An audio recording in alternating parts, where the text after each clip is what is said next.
Nessa aula, você vai entender a estrutura da prescrição.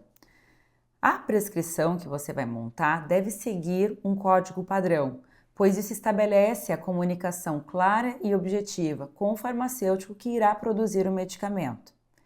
Primeiro, deve sempre existir um cabeçalho com a identificação correta do paciente, com o nome, idade, pode ser opcional, a data da prescrição, o nome do médico prescritor, do local, toda aquela norma de uma receita tradicional.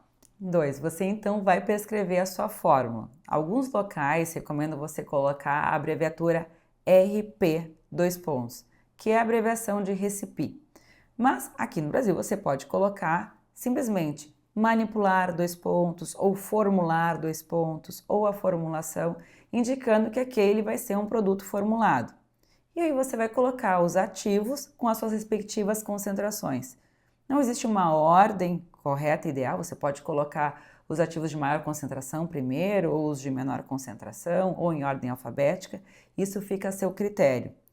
Depois você vai colocar a fórmula farmacêutica, em que deseja a base, o veículo, logo abaixo, se vai ser um gel, uma loção, uma solução ou em cápsulas, e ao lado a quantidade total da formulação, que pode ser em gramas ou mililitros, e aí você tem no seu material de apoio um conteúdo mais específico sobre isso, mostrando inclusive as proporções, o que significa 30 gramas, 50 gramas, 100 gramas, qual a gramatura ideal para cada tipo de produto, se é um produto de face, um produto de corpo, assim por diante.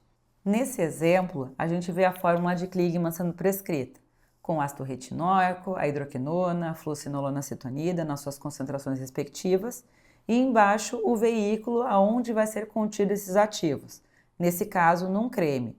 E você pode colocar essa abreviatura, quantidade suficiente para, que é SP, 30 gramas, que é a quantidade que você deseja do produto. O terceiro passo, logo abaixo, você vai prescrever como numa receita tradicional, o modo de uso do produto. Você vai indicar a fórmula correta de uso e a frequência e o tempo do tratamento. Por exemplo, aplicar uma fina camada à noite, depois do hidratante, antes de dormir, por 8 semanas. E por fim, vai assinar e carimbar aquela receita. Algumas observações importantes. É fundamental que a fórmula seja escrita de forma legível, se certificar de que todas as unidades e as concentrações estejam corretas. Pode acontecer do farmacêutico entrar em contato com você para se certificar daquela concentração, se ela extrapolar o que é habitualmente prescrito. Em casos específicos, como em produtos de alta potência, as orientações elas devem ser muito bem direcionadas, por exemplo, numa máscara mais concentrada, o tempo de permanência daquele produto na pele deve ser especificado. Você pode, claro, incluir outras observações no final da fórmula.